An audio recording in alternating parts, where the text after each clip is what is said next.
আমার এই 9 মান্থ প্রেগনেন্সির হসপিটালে ভর্তি হওয়ার আগেই এটাই কিন্তু আমার লাস্ট ব্রাইড।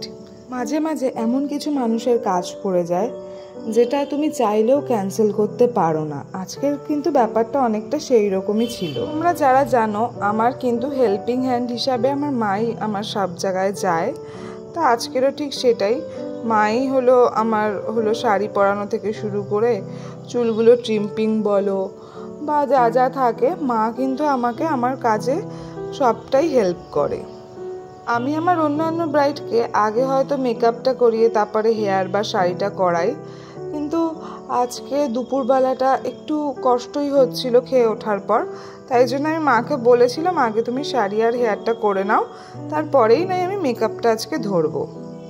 আর সত্যি বলছি, এখন কাজ করার সময় আমি যখনই কাজ করি আগে আমি আমার পেটে হাত দিয়ে আমি বেবিকে বলি এখন আমি কাজ করব। আর তোমরা বললে বিশ্বাস করবে না, আমার কিন্তু কাজ করতে কোনো রকম প্রবলেম হয় না। হ্যাঁ, কষ্ট তো অবশ্যই হয়, যে শারীরিক কষ্টটা আছে সেটা তো অবশ্যই হচ্ছিল, সেটা তো অস্বীকার করার মতন জায়গা নেই।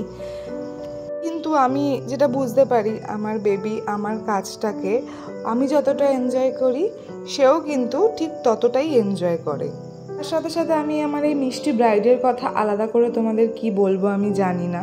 যখন ক্লায়েন্ট অনেক অ্যাডজাস্ট করে না তোমার সাথে, তখন সেই কাজটা অনেক সুন্দরও হয় আর অনেক তাড়াতাড়িও হয়। তা আজকেরও কিন্তু আমার এই ব্রাইড করতে বেশিক্ষণ লাগেনি, আমার প্রায় 2 থেকে 2.5 ঘন্টার মধ্যে কিন্তু আমি আমার ব্রাইডকে রেডি করে দিয়েছিলাম।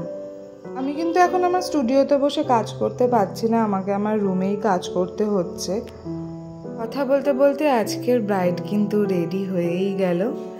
আর ব্রাইড তো তার লুকস নিয়ে যথেষ্ট স্যাটিসফাইড ছিল।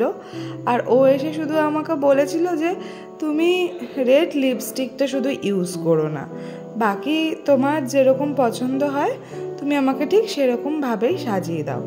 আমি শুধু সেইটুখানি কথাই মাথায় রেখেছিলাম। আমি যে একটু রেস্ট নেওয়ার জন্য বসেছিলাম, ঢুপঢুপ করে বেবি লাথি মারছিল, সেটাই একটু ক্যাপচার করেছি।